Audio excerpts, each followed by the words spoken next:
Hace mucho, mucho tiempo en la antigua China, un anciano trasladaba una delicada pieza de cerámica que debía cuidar con su propia vida. Sin embargo, en su recorrido el anciano tropezó y la pieza cayó al suelo. El golpe la quebró en 7 partes. Cada una de ellas formaba una perfecta figura geométrica. El anciano, desesperado, intentó reparar la pieza, pero de pronto descubrió que con los fragmentos podía componer una infinidad de formas nuevas. Así nació el juego del Tangram, la tabla de la sabiduría. Hoy, frente al discurso de un Chile fracturado, en UChile TV proponemos un espacio donde se reúnan muchas voces distintas para imaginar en conjunto formas nuevas de vivir en sociedad y soñar con el Chile del futuro.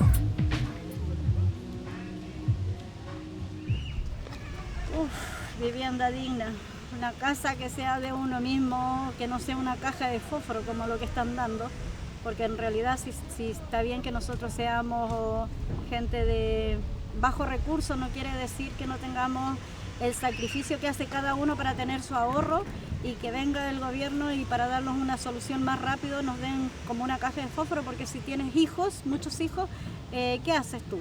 ¿Los tienes todos encerrados? Nada, que se ponga la mano en el corazón y no todos nacimos con la suerte de ellos, de tener o llegar a esta vida ya con una vida asegurada. O sea, nosotros llegamos a esta vida así, pues, teniendo que luchar por lo de nosotros, no como otras personas. Una vivienda digna en este momento, que es bastante repetitiva la palabra, que todos utilizamos la palabra digna. Para mí una vivienda digna significa no más hacinamiento familiar, no más perjuicio social, no más estereotipo de vivienda social, vivienda cajón.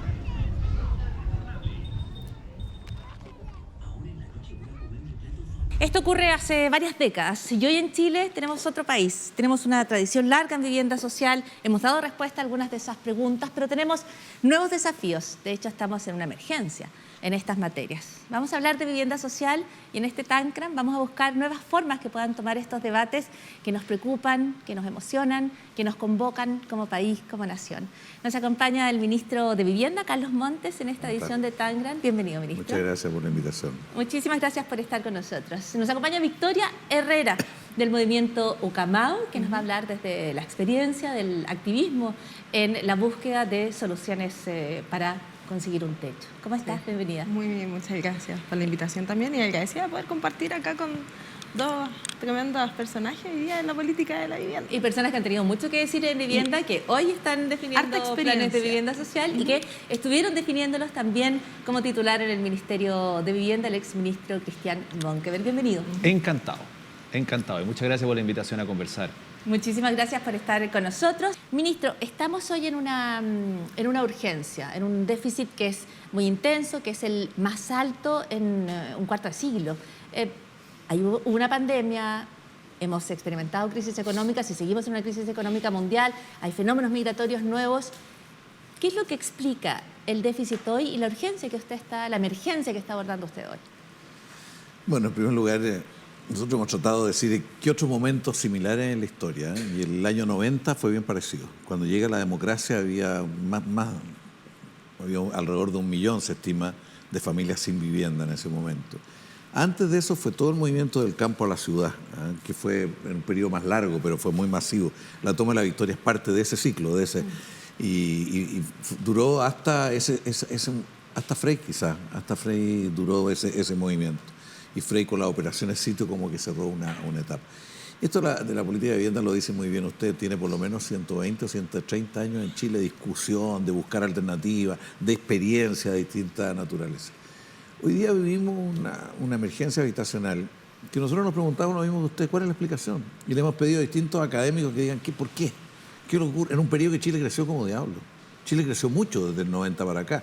Primero bajó mucho el déficit y después volvió a subir. Y sin entrar en toda la envergadura, aquí hay un problema serio con el precio del suelo, porque el déficit se acumuló principalmente en las 3 grandes ciudades. Fue el problema de Santiago, Valparaíso y Concepción, y después se extendió al resto del país. Y subió mucho el suelo, mucho la especulación del suelo. Si uno tiene que preguntarse por qué subió el suelo, eso da para otra conversación. Solo le puedo decir que este es un fenómeno mundial. Yo estuve recién, hace poco, en Estados Unidos, en un encuentro del BID sobre vivienda, sobre déficit justamente. Y los norteamericanos están hoy día con un déficit de 12 millones de viviendas. Ese es el déficit en Estados Unidos. Y todos los países igual, porque el fenómeno es el mismo. O sea, subió el suelo, dejó fuera los programas, no permitió que los programas se desarrollaran o se desarrollaron más lento, y tenemos esta situación. ¿En qué va a desencadenar esto? Nosotros estamos tratando de que haya un plan de emergencia para responder a esta situación dentro de lo posible. Apenas el 40% del déficit actual, que va a crecer un poco después, el 40% en un escenario difícil, porque están subiendo los insumos.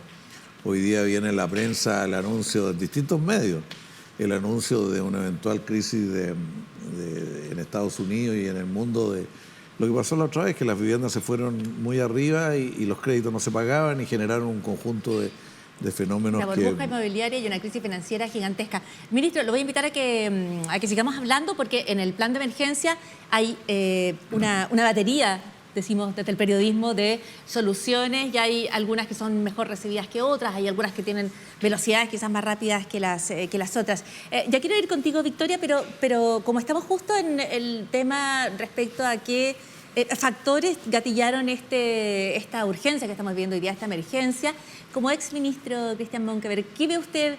¿Cuál es el punto de inflexión? ¿Qué es lo que ocurre que vamos acumulando este déficit? A ver, varias cosas. A mí me tocó ser ministro en una... A ver, antes que eso. La posibilidad de ser ministro de Vivienda, en el caso mío, que me ha tocado una larga trayectoria en diferentes áreas de lo público, es de lo más notable que... Y siempre lo agradezco al presidente que me haya dado la posibilidad de ser ministro de Vivienda y Urbanismo, por lo que significa.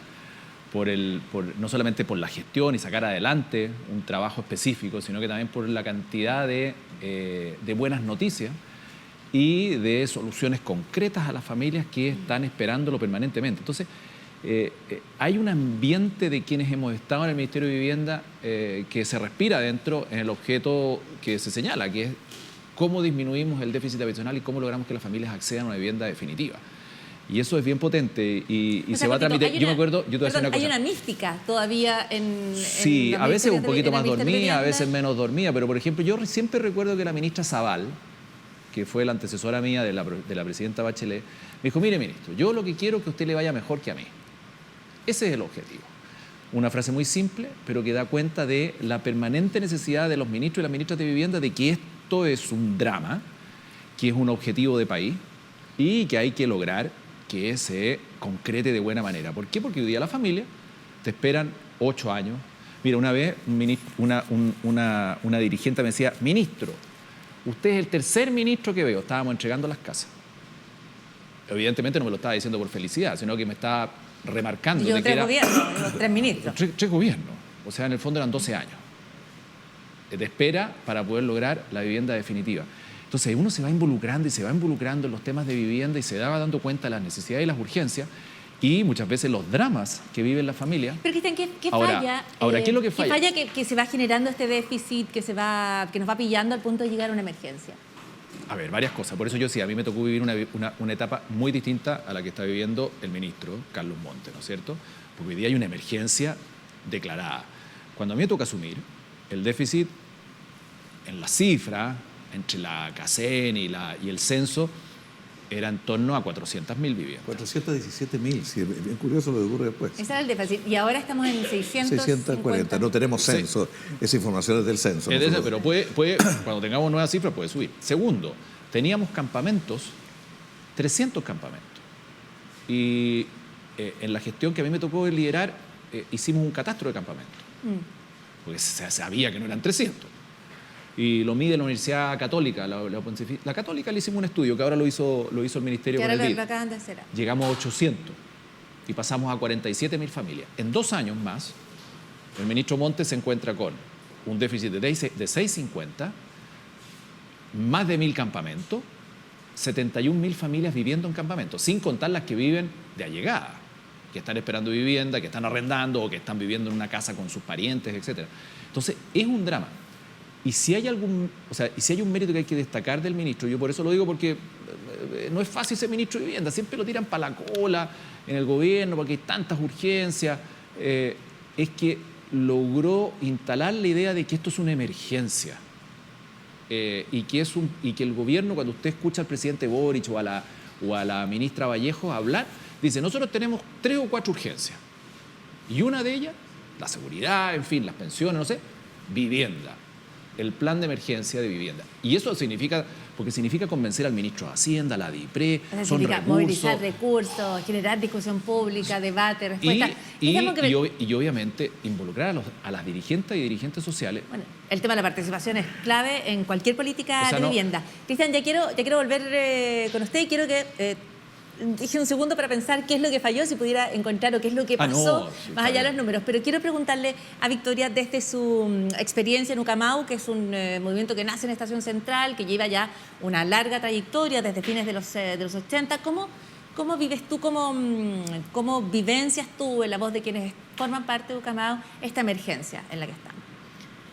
Sí, bueno, como decía el ministro, uno de los plazos que demora poder lograr conseguir el objetivo a través de una postulación colectiva, como mínimo 10 años, que fue lo que logró edificar lo que es el barrio Maestranza 1, que hoy día hay 424 familias que habitan ese barrio, y ese fue el plazo y que se acortaron mucho en relación con otros comités de vivienda, porque yo te puedo poner en paralelo en Estación Central también, el condominio Las Parcelas, que otro condominio de Estación Central que tardó 17 años en lograr el objetivo de construir una vivienda que pudiese darles confort y darles tranquilidad para poder vivir la vida cotidiana, en su cotidianidad.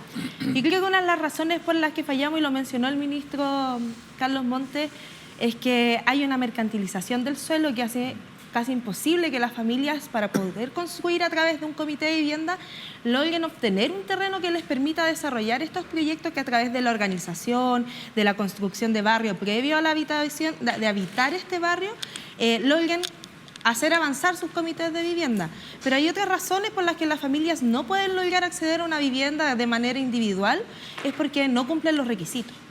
No cumplen muchas veces, de cierto rango, no cumplen los requisitos para poder postular a través de un subsidio habitacional que les permita, ya sea a través de un comité o con un subsidio que les permita a través de fondos propios poder acceder a una vivienda, pero tampoco pueden a través de un crédito hipotecario, porque no cumplen con un sueldo mínimo que les permita poder postular a través de esta forma. Yo, como experiencia personal, es una de las razones por las que yo llegué al movimiento de pobladoras y pobladores Ucamau, lugar en el que yo aprendí a ver la vida de una forma más colectiva, porque eso también es una de las razones por las que yo creo que también tenemos una emergencia habitacional, por la forma en que se construye vivienda, que hay un plan distinto hoy día con el plan de emergencia habitacional, de trabajar con las organizaciones, de trabajar con las pobladoras y pobladores, pero la forma en que se han construido los barrios no es una forma que ha permitido un correcto desarrollo de la vida de las pobladoras y pobladores, y eso también es un problema que tenemos y que venimos arrastrando hace bastantes décadas. Entonces, hay varios factores por los que la política de vivienda ha fallado. Eso también nos lleva a ver si es que el sistema que hoy día tenemos en nuestro país es el correcto para el desarrollo de la población de chilenas y chilenos, no solo en cuanto a cómo acceden a una vivienda, sino que hoy día tenemos...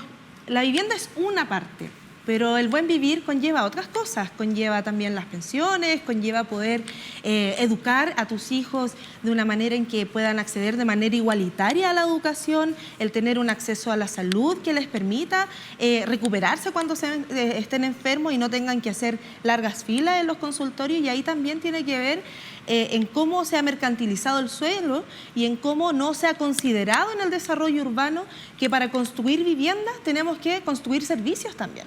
Claro. Darle a las familias espacios en donde se puedan atender, donde se puedan educar, y uno de los ejemplos que tenemos en donde no hubo, o más bien no es que no haya habido visión, sino que se pensó solo en lo que podía generar en cuanto a mercado, y no consideró la vida de las personas. Es lo que sucedió en Estación Central con las comunidades verticales, que es con las torres hiperdensas, que ahí sucedió una catástrofe para la vida de las personas.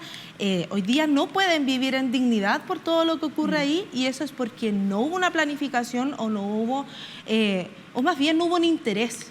No hubo un interés de poder preservar la vida de una forma grata para las familias que viven ahí. Claro, Victoria, es que tú tocas varios temas que yo creo que tienen que ver con la vivienda social. La vivienda social no es solo un techo bajo el cual construir una familia, ¿no es cierto? También es el barrio, es construir comunidad, es tener acceso a servicios y de esa manera además tener un impacto económico, es construir una ciudad. Y yo creo que hay una cuestión que está, en mi opinión, cargada de esperanza en ese planteamiento, porque quizás, entre otras cosas, tenemos que dejar de mirar la vivienda social como una respuesta urgente a simplemente una necesidad, sino que quizás también considerarlo una oportunidad para crear un mejor vivir, mejor ciudad, mejores barrios. Yo quiero preguntarle al ministro qué es lo que se va a hacer en el plan de emergencia que pueda, por ejemplo, hacerse cargo de esta falta de acceso a los créditos, estos largos tiempos de subsidio, estos procesos que son trámites que se vuelven muy largos, y también le vamos a preguntar al exministro Christian Monkeberg, pero nos vamos a ir a una pequeña pausa en este Tangram, en la cual vamos a poder pensar un poco cómo seguir reponiendo las piezas o rearmando estas piezas para buscar nuevas soluciones a nuestros antiguos y presentes problemas. Ministro, sé que hay campamentos y campamentos, sé que hay campamentos que están instalados en emplazamientos más riesgosos que otros. En el caso de este campamento puntual, ¿cuál es la situación allí? Mire, en la parte anterior del programa usted terminó diciendo ¿por qué emergencia? Porque hay mucha gente que vive muy mal, es una condición infrahumana en la que se vive en muchos campamentos. Hay lugares más complejos, lugares menos, pero las condiciones son muy precarias. Aquí, en el que usted, que lo conozco muy bien, el Campamento de Dignidad, está en una zona donde ya hubo un aluvión, o sea, no es que puede haber, ya lo hubo, y falleció gente, eso fue el año 93, pero antes ocurrían con cierta frecuencia aluviones de agua, en ese tiempo fue de piedra y de barro. Es de alto riesgo. Usted preguntaba qué se está haciendo, cómo enfrentarlo. Mire, nosotros en primer lugar hicimos un plan con metas por región y por comuna para exigirnos cumplirlas, cosa que en el Ministerio no es fácil, pero tener por todo el territorio metas con exigir. En segundo lugar dijimos, repensemos los caminos para llegar a la vivienda, porque teníamos un par de programas, pero veíamos que había mucha gente que quedaba fuera de los programas. Algunas personas porque no tenían posibilidad de organizar, por distintas razones que no voy a explicar. Pero, por ejemplo, lo típico que se dice, es muy rico para estar en el 40% de menores ingresos y muy pobre para tener crédito.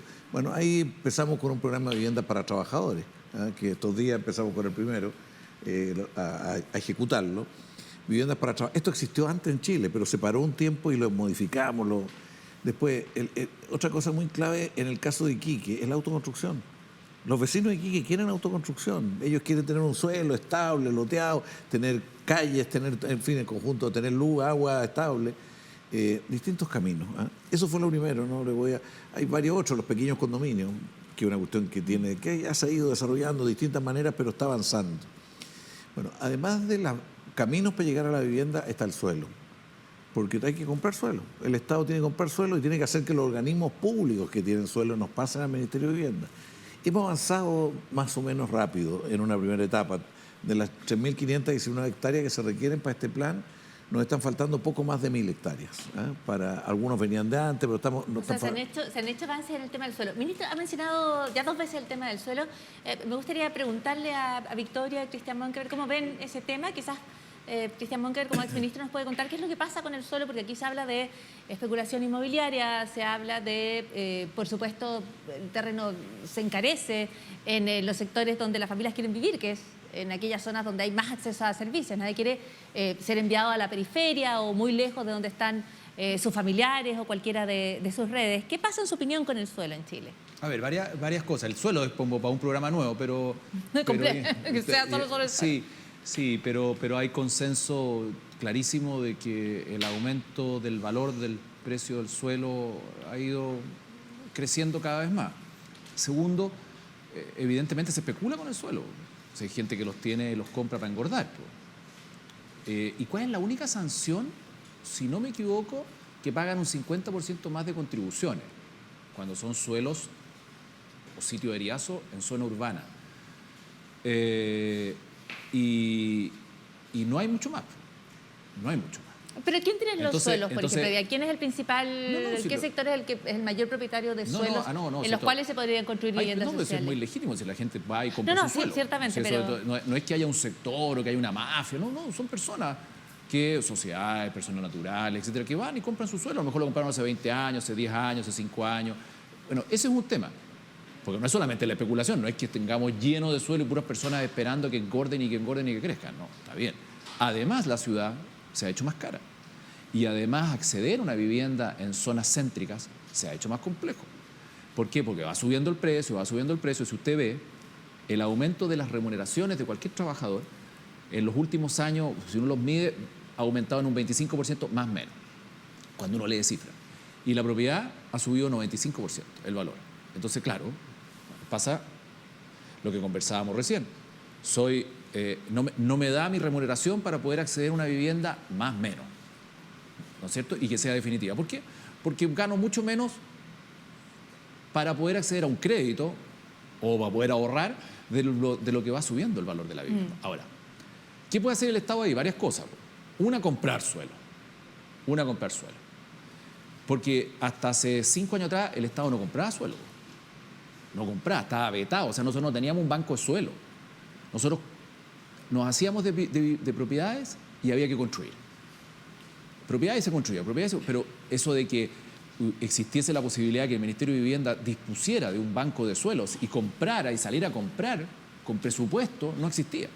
Había un montón de trabas legales principalmente. No se concebía que el Ministerio comprara suelo. Así lo veían los técnicos, sobre todo los del Ministerio de Hacienda, de Dirección de Presupuesto, etcétera, y expertos en esos temas. Y por otro lado, el suelo público no era del Ministerio de Vivienda, sino que era de otros ministerios. Y usted dirá, ¿pero cómo? No sea así. Bienes nacionales. Ferrocarriles, el Ejército, bienes nacionales, fuerzas, y con suelos pero fantásticos en todos lados. Y ahí estaban. En el norte de Chile, bienes nacionales. Y ahí estaban. Y hacerse de un terreno para que bienes nacionales se los pasara al Ministerio de Vivienda era ganarse el loto. En tiempo y en suerte, y en facilidad, y en trámite, y en complicación, y con 2 dirigentes presionando, porque esta cuestión era así. Bueno, hoy día eso ha ido cambiando y muchísimo. Y eso yo creo que es una herramienta que el Estado no puede soltar. Cuando el Estado está encima de esto, las soluciones empiezan a llegar más rápido. Pero el Estado completo, porque el Ministerio de Vivienda solo no se la puede. Tiene que haber una orden presidencial, una decisión de gobierno para que esto funcione y funcione así. Porque finalmente, ¿quién firma, vamos a poner detalles domésticos, quién firma el traspaso de un terreno de bienes nacionales al Ministerio de Vivienda para construir vivienda? El presidente de la República.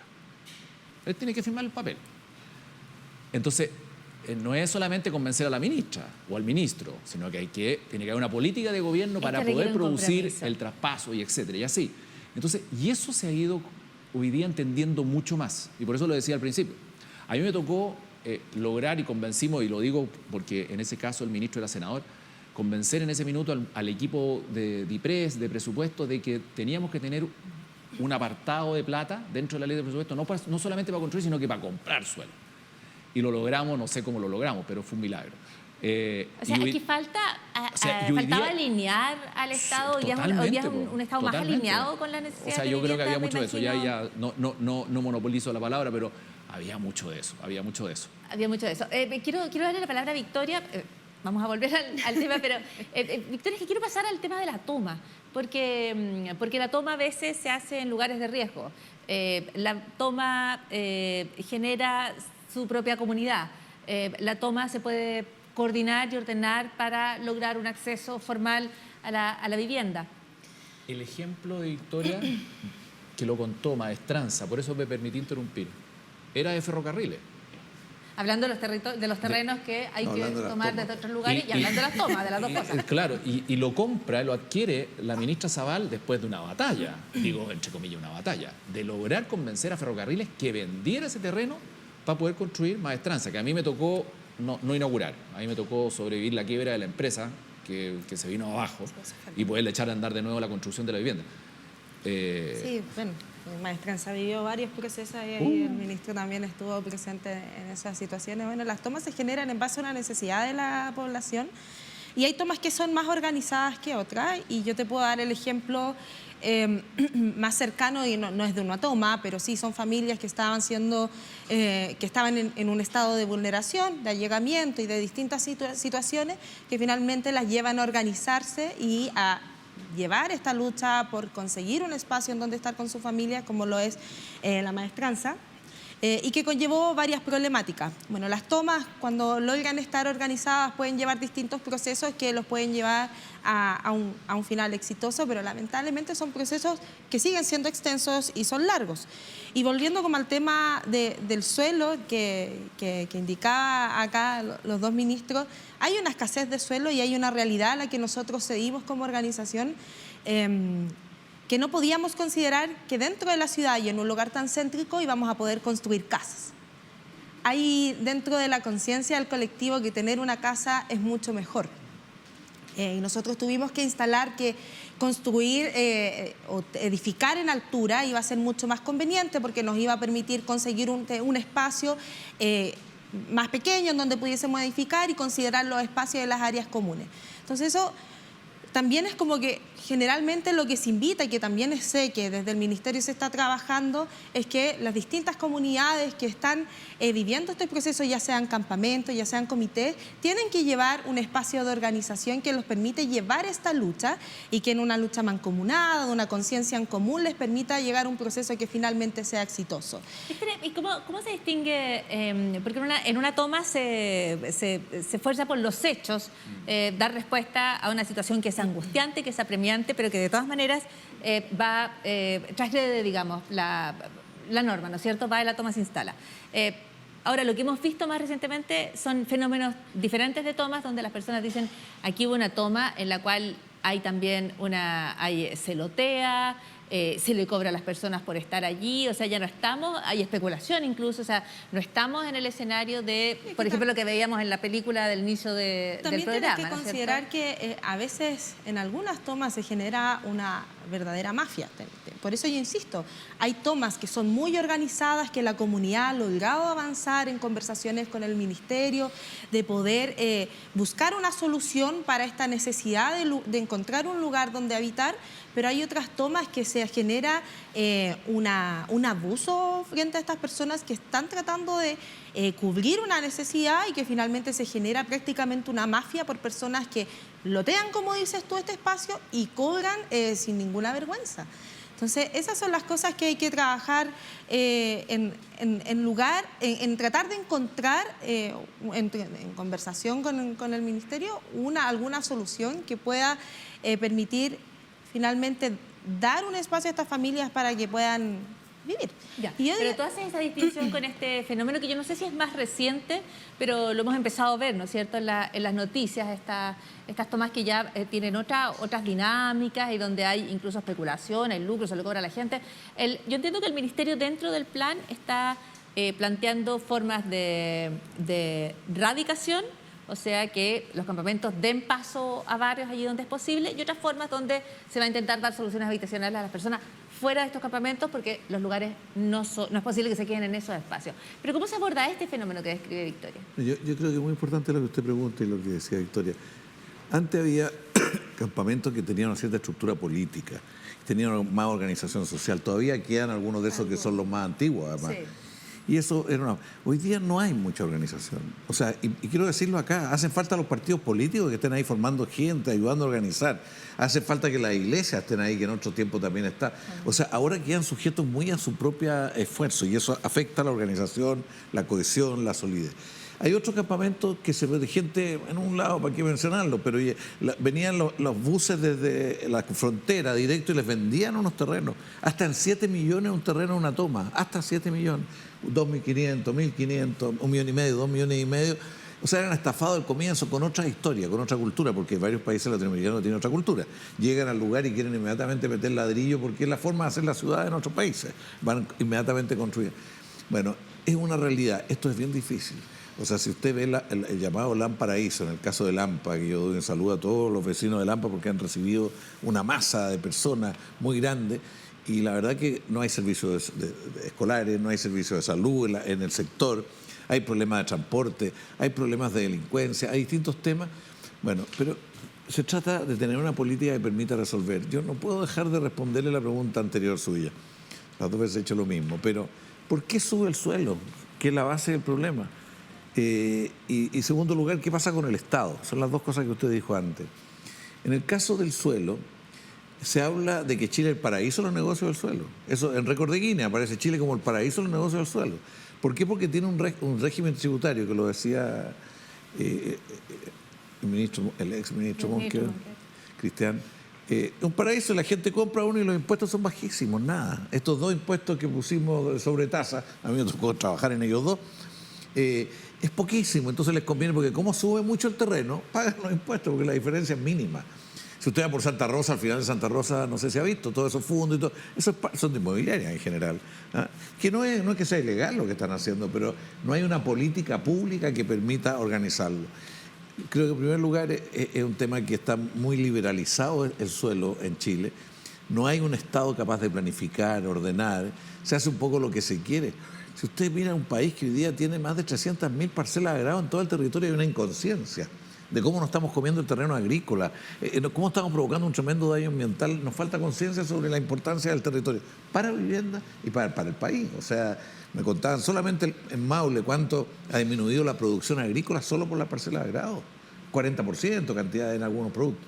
Bueno, lo que quiero decirles es que este es un tema que es un problema nacional, ¿eh? Es un problema de todo el país. ¿Qué hacemos con el territorio? ¿Qué hacemos con el terreno? Y yo le digo, nosotros estamos tratando de que haya más soluciones para que la gente no vaya a las tomas, porque hay mucha gente que cree que el camino para llegar a la vivienda es a través de la toma.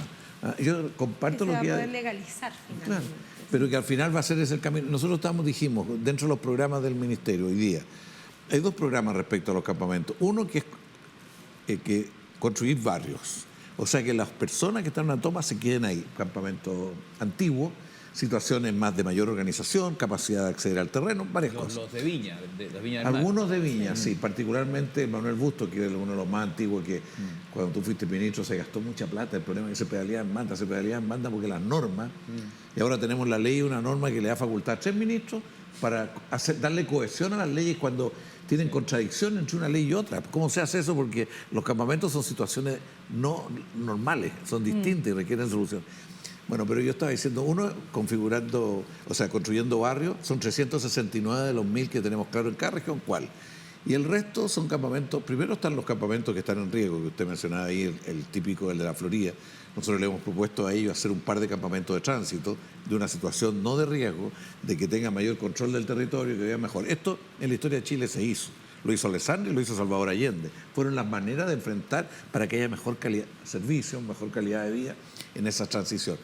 Hay otras personas que tienen condiciones donde están viviendo y esperamos que las completen. Lo más complejo son los campamentos, estos inmensos que hay en el norte ahora, de muchos migrantes, y estamos viendo qué hacer en esas realidades, porque es otra realidad. Ya vamos a ir con eso. El 30% entiendo de las personas en campamentos son personas Pero hay algunos migrantes. Lugares, hasta el 90% son migrantes. Exactamente, depende, y particularmente la situación en el norte. El 30% es la cifra general, pero en el norte es muchísimo mayor. Nos vamos a ir a una nueva pausa, pero creo que empezamos a entender mejor en este Tangram cuáles son los distintos factores que intervienen para generar la emergencia habitacional en la que estamos hoy, pero también a partir de los cuales podemos encontrar algunas vías de respuesta, algunos caminos de solución. Vamos a volver con eso aquí en Tangram. Me gustaría partir con Cristian Monkeberg esta ronda de preguntas porque el ministro hace la referencia al sector privado, a las inmobiliarias, a las empresas constructoras. Cristian, ¿qué rol tienen las empresas? ¿Cómo lo están jugando hoy? ¿Y cómo podrían ser parte de la solución a nuestra emergencia hoy en vivienda social? A ver, sí, la empresa constructora siempre va a ser fundamental, estoy de acuerdo, pero antes que eso es importante el Estado. Eso es lo primero, lo que decíamos en el bloque anterior. El Estado clave el Estado, porque si el Estado no regula, el Estado no ordena, el Estado no planifica, el Estado no diseña, podemos ver edificios, el absurdo de ver edificios arriba del Palacio de la Moneda. Y esa es la verdad.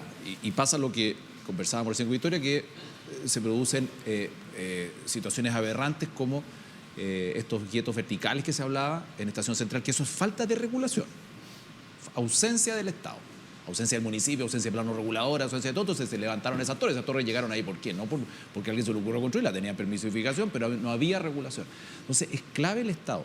Y segundo, obviamente en un acuerdo público-privado fundamental, donde el rol principal lo lleva el Estado, porque regula, ordena, fija reglas, evita abusos, etc. Ahora, cuando están los privados, uno dice la empresa constructora clásica, sí, está bien, es fundamental, que se comprometan, que quieran estar, que ganen sus utilidades, está bien, que sean razonables, está muy bien, pero también hay otras maneras de acceder a la vivienda, a mi juicio, y que forman parte, que a mí me tocó conocerlas en el Ministerio, que forman parte también de procesos, y que el ministro recién los nombraba, que forman parte de procesos de acceder a vivienda social. Por ejemplo, hay muchos procesos de autoconstrucción que fueron muy bullantes en Chile en la época de los 60, principalmente, y que hoy día está retomando, y que hay que retomarlo. Y se eliminaron, porque había muchas familias que eran dueñas de terreno, a lo mejor no con la masividad, y habían iniciado procesos de autoconstrucción y el Estado los ayudaba. El concepto de la autoconstrucción, que quizás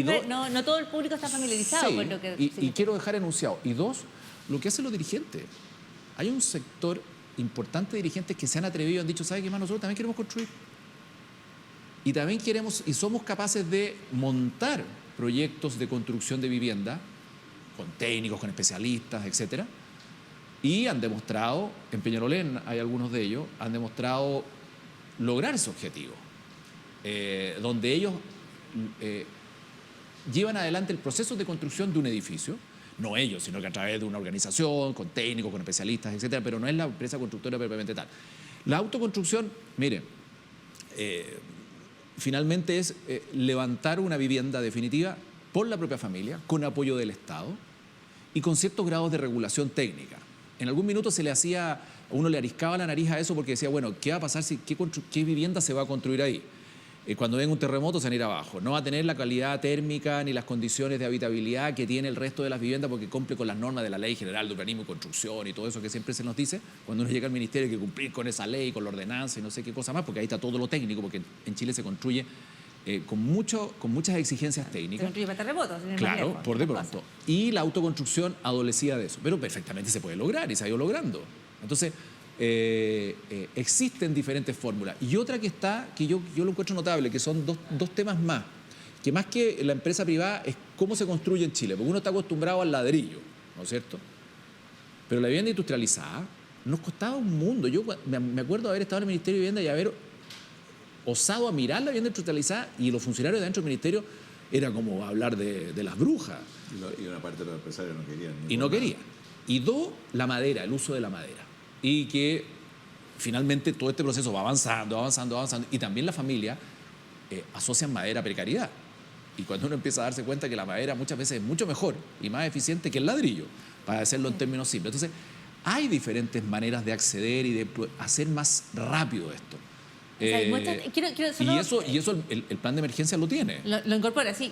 Quiero ir a Victoria porque Victoria, creo que en esta conversación también hay cuestiones que tienen que ver con las culturas, tanto del Estado como de las familias. Se ha hablado harto de la necesidad de organización política, pero tú decías, por ejemplo, las personas la tendencia es a querer la casa, ya hay que hacer un trabajo para decir, mira, quizás esta solución aquí pasa por construir, no en alturas gigantescas, pero sí en ciertas alturas. Usted habla de, digamos, familiarizar a las personas con la construcción en madera y quitar el estigma de la precariedad de la madera para decir, esta es una buena solución. ¿Cómo es tu experiencia? ¿Qué es lo que ustedes saben respecto a autoconstrucción y a estos elementos simbólicos que también intervienen en la conversación sobre vivienda social? Sí, yo creo que la autoconstrucción igual es un tema complejo, sobre todo en las familias que viven su vida cotidiana, sus funciones laborales y después abocan sus tiempos libres, sus fines de semana en autoconstruir su vivienda y finalmente terminas llevando a una situación de casi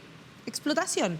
Porque inviertes tu tiempo, que no es pagado, en autoconstruir tu vivienda. Ahora, lo que sí creo y que hemos nosotros levantado y que lo pueden ver en el manifiesto por la vivienda y la ciudad, que como organización hemos impulsado durante mucho tiempo y que con los años le hemos ido haciendo modificaciones en base a la misma experiencia que hemos tenido, no solo de nosotras y nosotros como mujeres que llevamos esta lucha por un buen vivir, sino que hemos visto en otras organizaciones hermanas, no solo acá de Chile, sino que en Latinoamérica en general, que la organización y la autogestión te puede llevar a tener un producto final que sea mucho más conveniente para la familia. Ahí en uno de los videos, una de las vecinas que podía salir conversando ahí decía sobre los metros cuadrados.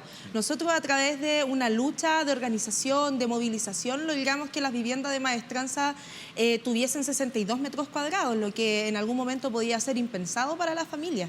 Entonces nosotros hablamos de... se parte en 40, ¿no es cierto?, la conversación sobre vivienda social. No, hoy día estamos 50 y, sobre 50. 54. Ahora, pero partía en 40 por mucho tiempo. En la época de la dictadura eran hasta 27 metros, 19 metros.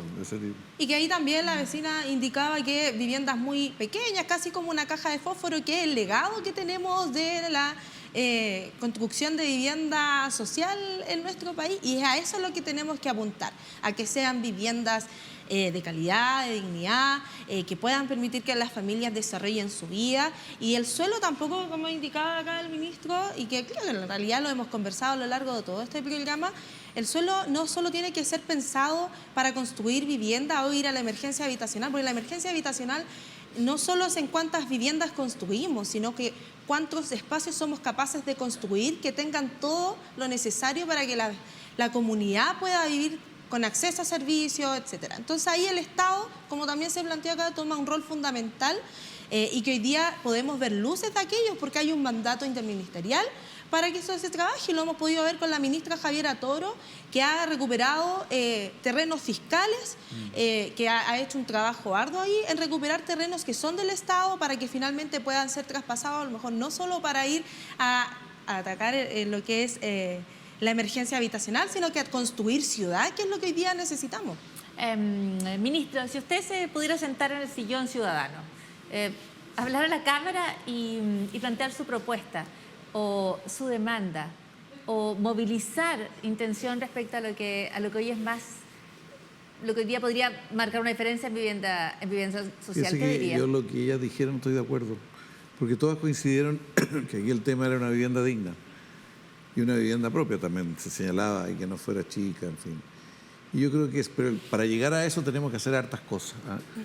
Entonces yo aprovecho de decir, mire, por ejemplo, los trámites en el Estado y en los privados, inmensa cantidad, de todo, no voy a repetirlo acá, pero no, desde que nosotros determinamos un terreno hasta que empezamos a meter pala para construir pasan 3 años hoy día.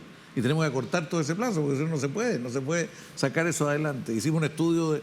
Bueno, también el tema que decía Cristian, de modernizar la tecnología. Y uno, la vivienda industrializada. Hoy día estuvo en discusión en el Parlamento y que quisieron no aprobar el artículo que decía eso, y que nosotros lo que queríamos es que la vivienda industrializada no tuviera que ser sometida a todas las revisiones porque eran todas iguales y ya aprobadas, que había un prototipo. ¿Y se aprobó? Yo entiendo que sí, pero de repente, bueno, también nos quisieron echar abajo los arriendos. También. Hay que decir que era la opción de resolver parte de la emergencia con una opción de arriendo. De los 260.000 pensamos que aprender a tener arriendo, porque hay gente que necesita arriendo. Y esto es muy difícil, los municipios no saben hacerlo, hay algunos que lo hacen, pero es muy difícil. Bueno, pero yo quiero detenerme un minuto porque quiero aprovechar este programa para llamar a los que tienen interés en la autoconstrucción. ¿Cómo es el programa de autoconstrucción? Voy a poner un ejemplo para no... Altos Pisos, la zona de Lobito. Hay un terreno ahí que es público. Y hay el programa de tener 1000 viviendas de autoconstrucción ahí. Y vamos a partir por 100. La autoconstrucción es concebida como autoconstrucción asistida, por lo que él señalaba, que tiene que cumplir normas. ¿Qué parte haciéndose acá? Se parte urbanizando. ¿Qué significa urbanizar? Significa que tenga calles pavimentadas, que tenga vereda, que tenga un loteo, que personas que van a ser propietarias de cada uno de los lotes. ¿Qué es de quién? ¿Qué es de todos? Los espacios de servicios comunes, los espacios para colegios, los espacios para sedes, los espacios de encuentro como las canchas, la plaza, en fin, y las casas. Entonces, eso es lo que estamos. ¿Y qué es lo que pone? El Estado puso el suelo ahí en ese caso. En segundo lugar, hay 2 subsidios. Un subsidio para urbanizar, para toda esta primera etapa, un aporte del Estado, y que hay una forma de trabajar, creemos que en ese caso va a ser con el municipio. Y hay otro aporte para construir la vivienda después. Son 2 momentos. Esta idea de construir la vivienda hoy día, como tenemos vivienda industrializada, es más corta, es más rápida y es de buen estándar y de buena calidad. Entonces hay un programa que ya tenemos por lo menos 4 prototipos de vivienda industrializada acordadas con las empresas y certificadas internamente. Ya eso, no te imaginas lo que... Además los precios que estamos llegando, en algunos casos estamos llegando a 580 UF el valor de la vivienda, que es un tremendo precio. Una maravilla. O sea, es más barato, se puede Sí. estandarizar, es lo que se va a ocupar. O sea, vivienda industrializada. 580 UF es una maravilla si lo logran. Mire, y estamos ¿Lo con logran o no lo logran? edificios. Dice que sería No, maravilloso si lo sí, si tenemos el prototipo, si quiere. Yo lo traigo. No, si quiere postular. No, con una empresa, ¿sí? Estos son un grupo de empresarios de empresas industrializadas, que son 7 en el país nomás, y que están poniéndole ganas, pues, y son ellos que mucho tiempo estuvieron, te decían, para el lado, ahora están en estos viviendas. Y hay viviendas de madera industrializada, que son la europea, la alemana. Que en segundo lugar hay vivienda industrializada de hormigón y de metal, son 3 tipos. Un edificio de hormigón, en el caso de la ciudad de Rancagua, ¿cuánto nos demoramos en levantar un edificio de hormigón? 4 meses. Imagínense en 4 meses levantar un edificio y dejarlo listo. ¿Y en épocas normales serán 18 meses? Por lo menos. O sea, entonces, y además con un estándar de terminación y todo que viene desde la fábrica. Industrializada quiere decir que la casa se hace en una fábrica, ¿ya? Y después se llega y se monta en otro lugar. Entonces hay menos contaminación, hay menos riesgo en el trabajo, no se pierden materiales, en fin, hay muchas ventajas. En la medida que ellos nos dicen, ¿cuál es la capacidad de producción de vivienda industrializada en este país hoy día? 7.000 al año. Nosotros queremos llegar a mucho más, pero ellos nos dicen, si nos demandan más, vamos a tener más, porque tienen que invertir más. Y madera, lo que él dice, exclusivamente de madera no industrializada, Chile tiene capacidad de producir 30.000. Entonces nosotros queremos que se conozcan más las distintas alternativas y estamos con la Universidad de Concepción y tratando de levantar un programa desde esa zona para tener más alternativas. Compramos un edificio de madera para que usted sepa, compramos. Si le interesa irse a Concepción, a San Pedro de la Paz, sí, sé que compraron el edificio porque como llamó mucho la atención que compraran un No, un que lo edificio. compramos a un valor razonable, además. O sea, está están terminado. buscando nuevas soluciones. Ministro, le tenemos que dar el sillón a Victoria y luego se lo vamos a pasar a... Usted me pasó el sillón ahí. Sí, usted está en el sillón. Victoria, es del sillón ciudadano. Nada, yo durante todo este proceso que hemos tenido, las pobladoras y pobladores hemos llevado una lucha constante porque las herramientas que tiene el Estado se pongan a disposición de las comunidades. Ya los procesos son muy extensos, muy burocráticos y esas situaciones conllevan a que las familias tengan que movilizarse y tener años de espera. Yo no puedo dejar de comentar que hoy día lo que es maestranza segunda etapa se encuentra en un proceso de cambio suelo, que está a espera de toma de posesión de Contraloría, de toma de conocimiento de Contraloría, y ahí hemos estado todas estas semanas presionando para que los plazos sean más cortos, porque tenemos casos de años de espera para que la Contraloría pueda tomar conocimiento, y el último caso fue el del Mariscal, que duró 3 meses.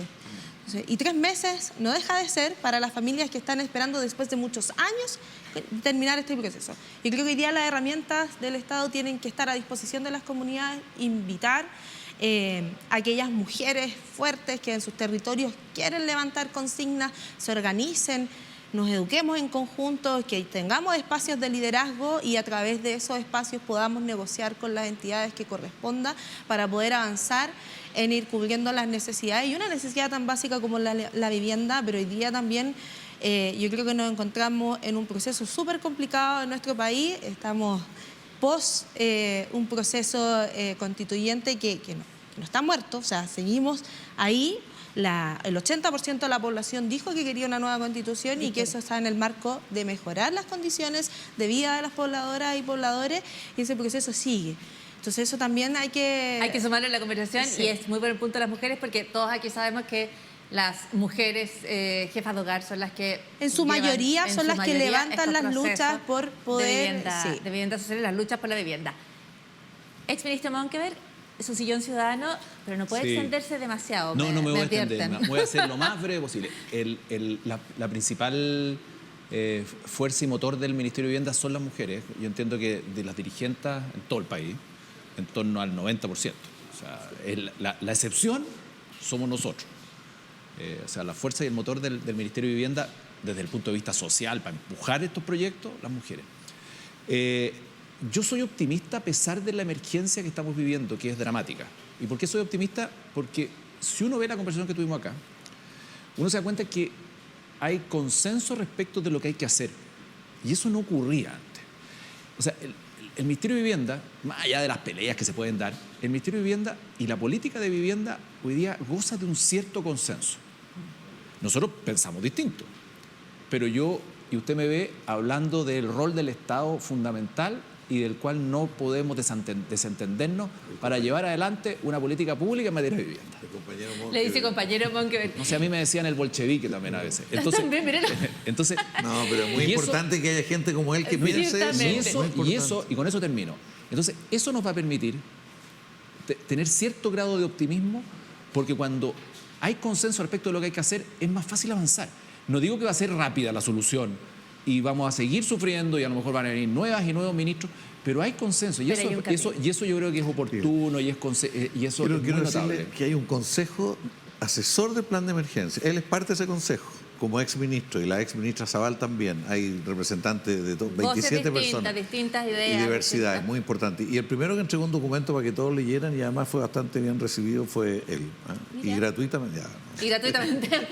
Les agradezco muchísimo la participación al exministro Cristian Monkeberg en esta edición de Tangram, a Victoria Herrera de UCAPAO y al ministro Carlos Montes. De verdad, muchísimas gracias por una conversación donde yo creo que lo que queda claro es que la sensación de urgencia es importante, la búsqueda de caminos comunes es relevante, la necesidad de que el Estado tome el liderazgo, la necesidad de que los privados participen desde la materialidad de las casas hasta la organización política comunitaria y la participación de las familias son por lo menos luces que marcan un sendero a retomar el camino de la construcción de vivienda social en Chile y terminar con un déficit que se ha hecho cada vez más intenso. Así que con esa nota de cierta esperanza cerramos esta edición de Tangram. Soy Pablo Molina y muchísimas gracias a todos por estar con nosotros.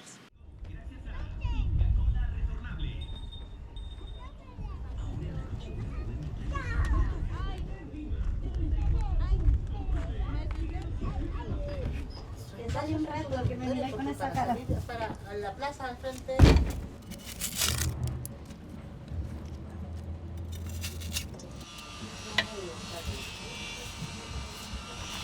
En la tarde uno lo hace con las frutas.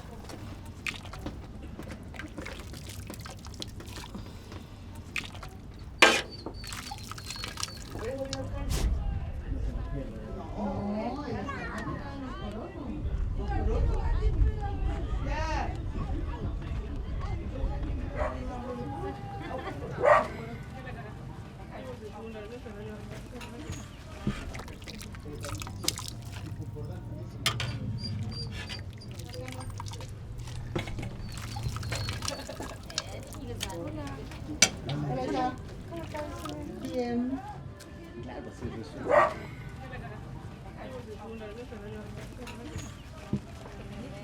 Ya.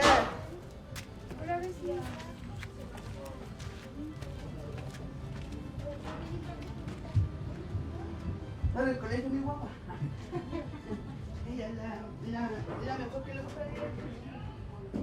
Son pueblos consagrados.